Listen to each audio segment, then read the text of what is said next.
Hi all, welcome back to Enchanting English. I'm back with an interesting lesson for you.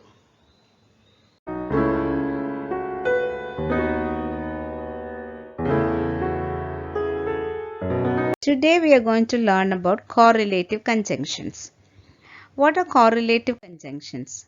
They are words that are always used in pairs to join sentences. Obviously, you have learned about many kinds of conjunctions that we use in sentences. So we have some conjunctions like both and, either or, neither nor, whether or, not only but also, such that, scarcely when, no sooner, etc. So what do you find common in all these conjunctions? They come in pairs. There are two words. So let's look at some examples. David went to the park. Edwin went to the park. You have two sentences here. And only the subject differs in both the sentences. Sentence number 1 has got David as subject. Sentence number 2 has Edwin as subject. These two sentences can be combined this way. Both Edwin and David went to the park. Both David and Edwin went to the park. So you make it one sentence by using both and. See how are we placing it? We are placing both before one subject and before another subject. Look at another sentence. Suraj owns a typewriter. He owns a computer. So here the two things that you refer are typewriter and computer, and the remaining parts are the same. The subject is the same. Suraj is a subject in the first sentence, and in the second sentence you can find he, which represents the same person. So how do you combine the sentence? You say Suraj owns not only a typewriter but also a computer. So again here we are placing this pair of words not only but also in order to combine two different nouns, a typewriter and a computer. These are the two different things which are mentioned in the sentence. So we combine it using this way. Let's now look at some conjunctions that show choice. So you have conjunctions like either or, and look at the example.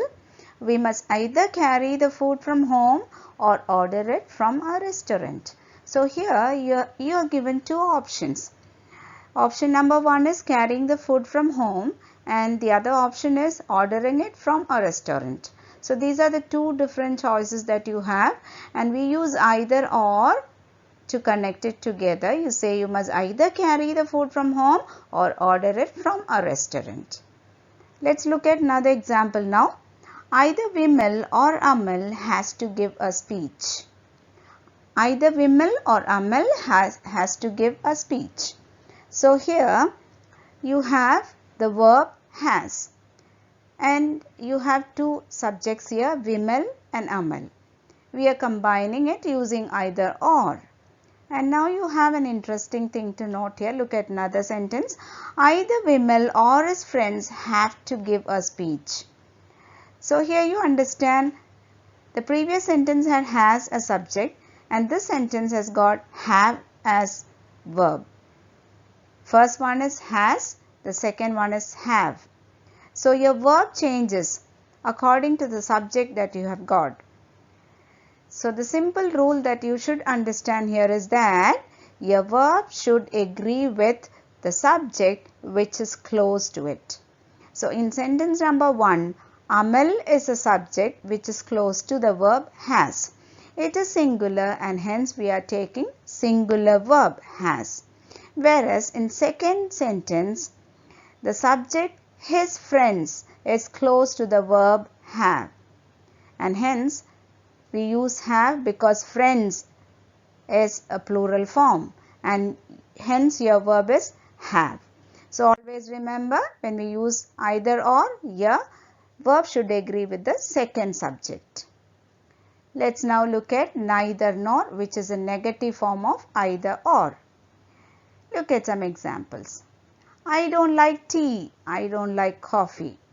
So again here you have two different things, tea and coffee. and you don't like both. So how do you express it? You say, I like neither tea nor coffee. So I don't like becomes I like here, because here conjunction is neither nor, which is already negative. So here you don't say I don't like neither tea nor coffee. Instead you say I like neither tea nor coffee, because neither nor itself is negative, and hence we don't use another negative verb there. The meaning changes. Let's look at another example. Arun was not present, Amal was not present. So you mean to say both Arun and Amal were not present. So how will you represent it? Using neither nor. You say neither Arun nor Amal was present. The two different subjects are Arun and Amal, and we place neither before the first subject and nor before the second subject. And again here the rule is the same. Your verb should agree with the second subject. Amal is singular, here we are using singular verb. Here is another conjunction that shows preference. It is rather than. For example, I would rather read a novel than watch TV. So you show your preference. Your preference is reading a novel, not watching TV. This you convey using rather than. So you say, I would rather read a novel than watch TV.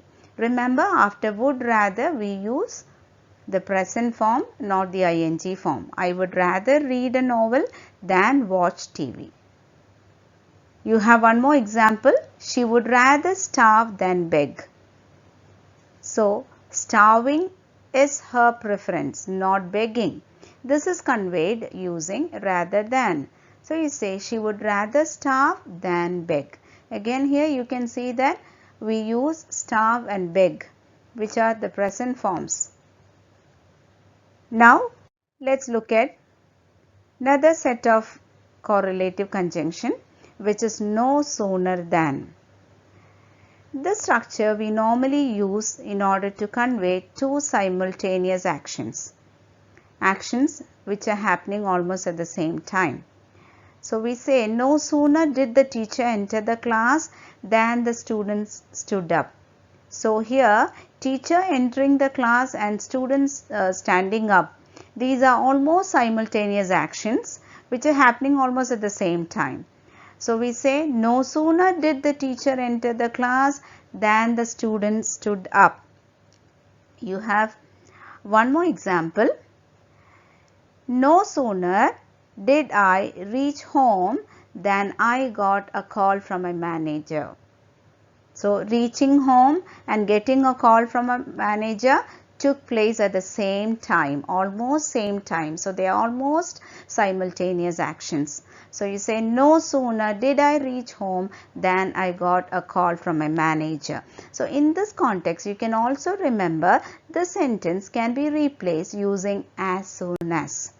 You can also say, as soon as I reached home, I got a call. Now, let's look at another set of correlative conjunction, which is hardly when or scarcely when. So here we have some examples for you. Hardly had she started cooking when the gas got over. So this correlative conjunction also expresses the same meaning that we saw earlier, like no sooner than. These conjunctions are used to convey simultaneous actions. Hardly had she started cooking when the gas got over. So cooking and gas getting over are almost simultaneous actions happening almost at the same time. So we make use of the structure. Here's another sentence for you. Scarcely had I switched on the TV when the power went off. So switching on the TV and then the power went off. Both these actions happen almost at the same time. So we use scarcely had I switched on the TV when the power went off. So in this context, you should remember that when we use hardly, it should be followed by when in the next clause. Whereas in the previous correlative conjunction, no sooner we had than. No sooner is followed by than, and this hardly or scarcely is followed by when. Here you cannot use than. Here is a task to check your comprehension. Join the sentences using correlative conjunctions. First sentence, Susan is not humble, Susan is not kind. When you look at the sentence, you understand both the sentences have got the same subject, Susan. And you are referring to two qualities that she does not have. They are humble and kind. So how do you combine the sentences? You can combine it using neither nor. Susan is neither humble nor kind. So here we are not using the word not because neither nor itself is negative, and hence we needn't use another negative word. So we say Susan is neither humble nor kind. Hope you liked today's lesson. If you liked it, please do click the like button. Also, please do comment, share and subscribe if you haven't subscribed yet. Thank you for watching. Take care. Bye-bye.